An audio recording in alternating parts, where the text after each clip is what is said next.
Praise the Lord. ஆண்டவர் இரட்சகருமாய் இயேசுவின் நாமத்தில் அன்பின் வாழ்த்துக்கள். இந்த நாளின் புது கிருபை, அது யோசுவா 1 அதிகாரம் அதனுடைய 5வது வசனம். ஆண்டவர் சொல்லுகிறார், நான் மோசையோடு இருந்தது போல உன்னோடும் இருப்பேன், நான் உன்னை விட்டு விலகுவதும் இல்லை, உன்னை கைவிடுவதும் இல்லை. யோசுவாவை பார்த்து ஆண்டவர் சொன்ன ஒரு வார்த்தை. மோசே மரித்து போனார். ஜனங்கள் 30 நாட்கள் அழுது புலம்பிக் கொண்டிருக்கிறார்கள்.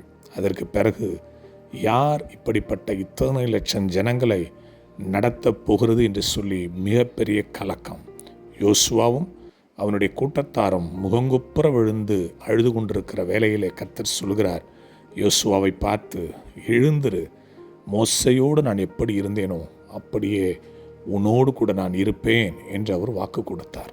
இன்றைக்கும் கூட என் அன்பு தேவனுடைய பிள்ளைகளே, இந்த வார்த்தையை கேட்டுக்கொண்டிருக்கிற உங்களுடைய வாழ்க்கையில் நம்பிக்கையாய், துணையாய், ஒருவேளை ஆதரவாய் இருந்த அநேகர் உங்களை விட்டு பிரிந்து போயிருக்கலாம், அல்லது மரித்து கூட போயிருக்கலாம், அல்லது உங்களை தூஷித்து உங்களை விட்டு மிக தொலைவில் போயிருக்கலாம். ஒருவேளை யோசுவாவை போல நீங்கள் அழுது புலம்பிக் கொண்டிருக்கலாம். இன்றைக்கு ஆண்டவர் உங்களை பார்த்து சொல்லுகிற ஒரு ஜீவனுள்ள ஒரு வார்த்தை, நான் உன்னை விட்டு விலகுவதும் இல்லை, உன்னை கைவிடுவதும் இல்லை. ஆண்டவர் சொல்லியும் செய்யாதிருப்பாரோ?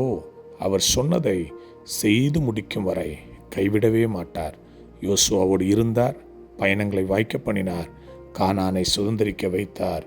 கர்த்தர் தாமே உங்களையும் ஆசீர்வதித்து அப்படியே நடத்துவாராக. God bless you all.